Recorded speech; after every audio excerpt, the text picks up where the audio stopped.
Hi, I'm Julie Carlisle. I'm from Thermo Kitchen, and today we're making a caramel slice. So this is an old retro favourite. I'm sure you would have seen it in cafes all over the place. And this is one that we can make from home very, very easily. And we end up with a whole slab of caramel slice. So if that's not dangerous, I don't know what is. Okay, it's really simple to make. We start off with a biscuit base, make a caramel middle, and then top with a chocolate topping. So let's get started. Now, the main thing that we need to watch is that we use the right container to make our slice in. Now, we need to have a container that is 20 centimetres by 30 centimetres. So we've got 30 here. Now this is probably 1 centimetre bigger than 30, and here probably 1.5 centimetres bigger than 20. Now this is what I'll be using. So this is usually known as a Leamington tin, and that's what I'll be using. Now your regular slice tin, you'll find if you measure it, is 27 by 17. Now that's too small. So once upon a time, back in the day, slice tins were always 20 by 30. So all slices were that size.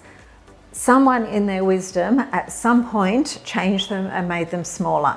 And since that day, slices have become smaller, but the problem with that is that if there is a middle layer that needs cooking, it's thicker, and because it's thicker it takes longer to cook, and sometimes it doesn't cook properly in the middle. So that's the problem with using a slice tin that's too small. So you're always better to go to a slightly bigger slice tin. So if this is the slice tin you are thinking of using, please don't. We will move that to the side and we will go to a Leamington tin. Now, if you do have an old slice tin that's 20 by 30, you're nailing it. That's exactly what you should be using. I know my mother-in-law still has hers, and if I can possibly get my hands on it, I do, because it is just perfect. I'm not sure where mine ended up, but I did have one that I was coveting, but I must have left it at somebody's place. So this is what I use instead. Okay, with that out of the way, we are going to make the biscuit base. That's probably about the hardest thing, because once you've got this right, the rest of the slice just falls into place. Okay, biscuit base. We are adding 125 grams of butter to the TM bowl. And we're going to melt for 2.5 minutes. So pop 2.5 minutes on the timer. 100 degrees. And speed, what are we doing? Speed 2. Okay, we're just getting that nice and melted so that we can add our flour, our coconut, and our brown sugar. And that just makes our biscuit base for the slice. Now, I better check that I've got my oven on. The oven should be preheated to 180 degrees. So, yep, 180 degrees, ready to go. So the biscuit base gets baked. It doesn't get completely cooked, it just gets par cooked, because we will be baking, again, the second layer being the caramel layer as well. Okay, tap the screen to make the noise stop. Our butter is completely melted, which means we can add our brown sugar. Now, if you want any of the ingredients, you can always look on my website. I've got the full instructions on my website, but that was 90 grams of brown sugar. We're putting in 40 grams of desiccated coconut.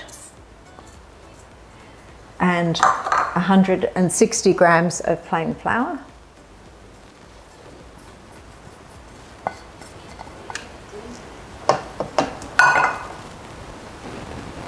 Okay, so we're mixing this for 8 seconds, speed 6. And let's take a look. Okay, scrape down the bowl.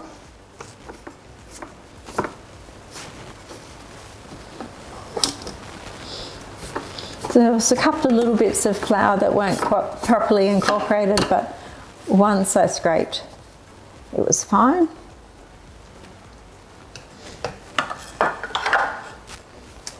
So just let me give you a look. So that's how we're looking at the moment. And now we pour the base into the container.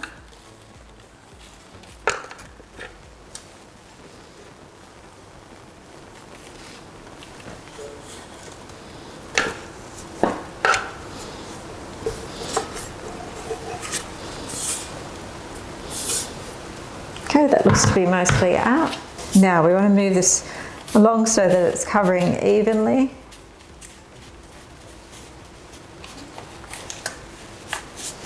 And once we get it covering evenly, then we'll start pressing it down.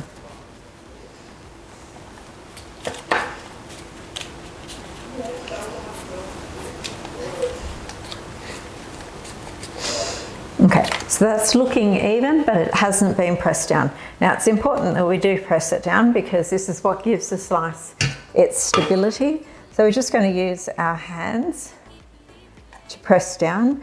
And by using our hands, we can feel where it's a bit uneven, where we've got more biscuit base in some areas than others. So we can use that to spread out where there might be less. And we want to go right into the edges so that they remain firm also. Now cooking this will also help firm it up, because it does make a biscuit out of the base. Okay, so that's looking quite good. We can turn it and nothing's falling out. So it's time to pop this into the oven. And like I said, that's in the oven, 180 degrees. We are going to put a timer on for 15 minutes. So, hey Siri, put a timer on for 15 minutes. 15 minutes, starting now. There we go, thank you, Siri. Lovely. Okay, now, I don't usually bother to wash the bowl. I'm not that fussy. I'm a lazy cook, but I've never noticed the need to do that. So it's up to you. If you feel like washing it, you can. Okay, so now we are going to make our caramel filling. So we start with some golden syrup. Now I actually put this in the microwave for about 45 seconds, just to make it more liquid so it's easier to pour into the Thermomix. So we need to pour in 120 grams. So I've just slid across to the scales. There we go. 120 grams of golden syrup. Now we need 2 cans of condensed milk.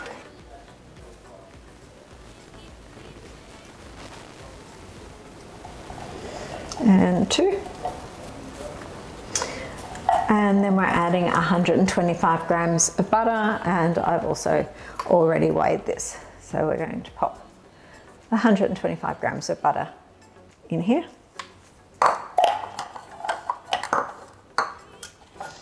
And then we are going to heat for 10 minutes, 100 degrees, speed 3, MC out. So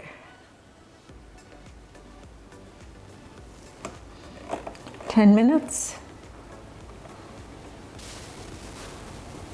100 degrees, speed 3, and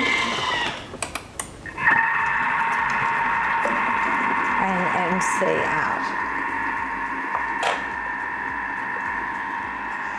Okay, and that's just going to melt the butter and combine all the ingredients to make our caramel.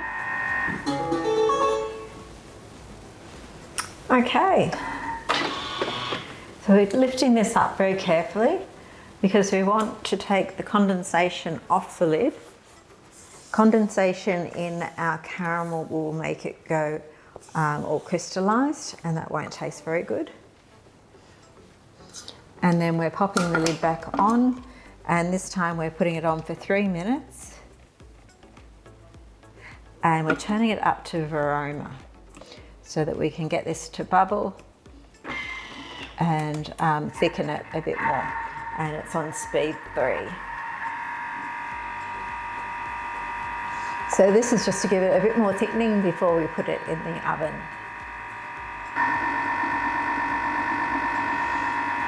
Smelling nice and caramelly now.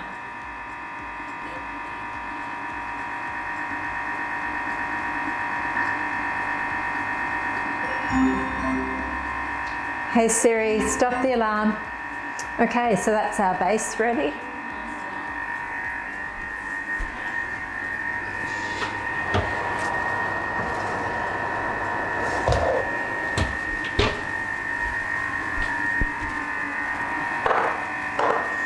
It's looking very good.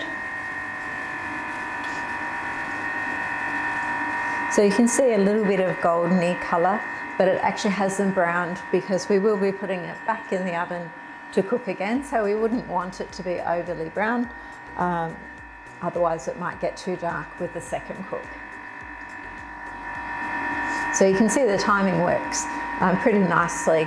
There's not a lot of waste of time while you're waiting for things to happen. The next step, we do actually have to wait for the caramel to cool before we can put the chocolate topping on. But the slice is in the fridge, so there's not too much to do.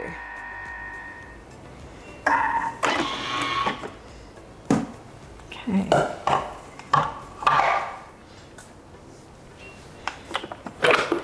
And here we go. So you can see that the caramel actually has thickened compared to the ingredients that we initially put in there, but it will thicken up a lot more in the oven, and it needs to. If it doesn't thicken up, when you go to cut it, you'll have squishy caramel going everywhere and it will be a mess to cut. So we are just pouring this over the base. And I want to get as much caramel out of this as I possibly can because, like I said, my tin is like 1 centimetre bigger on each side. I'm still on the hunt for a retro sliced tin that's 20 by 30. I'm scouring op shops. Every op shop I see I go into. Okay, so I've got as much as I can out. So now I'm just going to tease that out to the ends.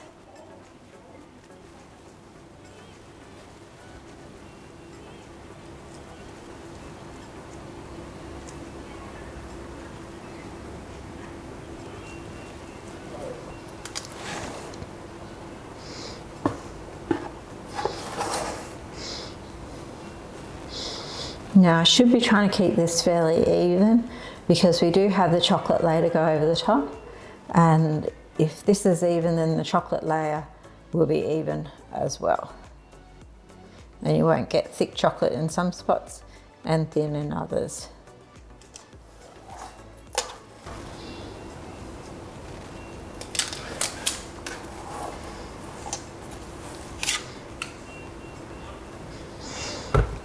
Okay, so far that's my caramel layer. So time to go in the oven. Okay, so we'll come back and take a look at 10 minutes and we'll make a decision then. We'll have a talk about what it should look like compared to what it does look like. Okay, so the alarm's just gone off. It has been 15 minutes. So let's take a look.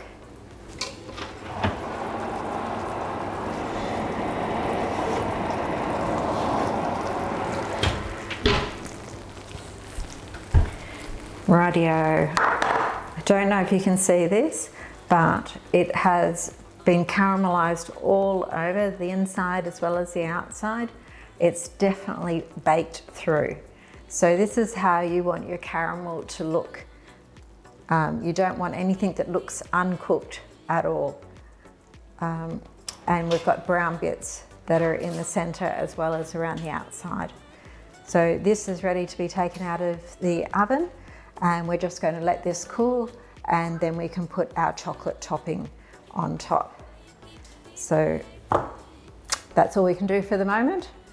Leave this to cool, and then we will melt some chocolate with a little bit of oil in it, and we will top this slice. Okay, now for the chocolate layer. I have some chocolate that's been broken up. It's dark chocolate.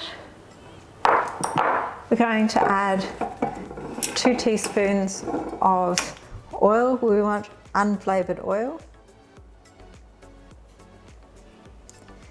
Now the oil just makes it easier to cut, so it doesn't crack so much when you're trying to cut it into nice even squares. And we're going to pop this in the microwave and just heat it in bursts so that we can stir it and get a nice smooth chocolate base to pour over the slice. Okay, so we still have a few lumps, but they should come out with a bit of stirring.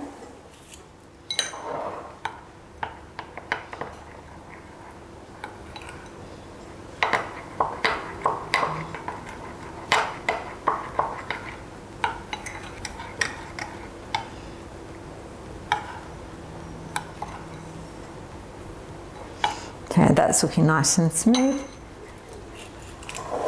So now it's just a matter of drizzling it over the slice.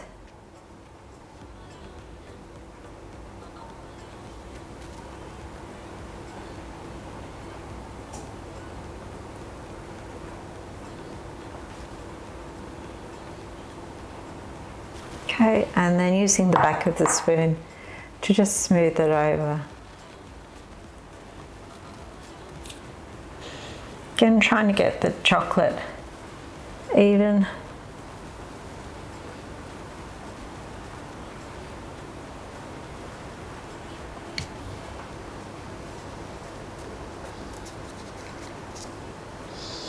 And beautiful. And there we go, there's our chocolate caramel slice. Now we want to leave it at room temperature to cool, because that will make cutting it into squares much easier and much neater. Yep, so my only advice is to cut generously. My mother used to cut the most minuscule slices, and nobody wants that. So make sure you cut generously when you cut your piece of caramel slice. You'll be everybody's favourite. Okay, and there we have it, caramel slice, homemade. Okay, bye for now. I hope you enjoyed this video. Please like and subscribe to our YouTube channel, and don't forget to join me on our Thermo Kitchen Facebook group. Happy cooking!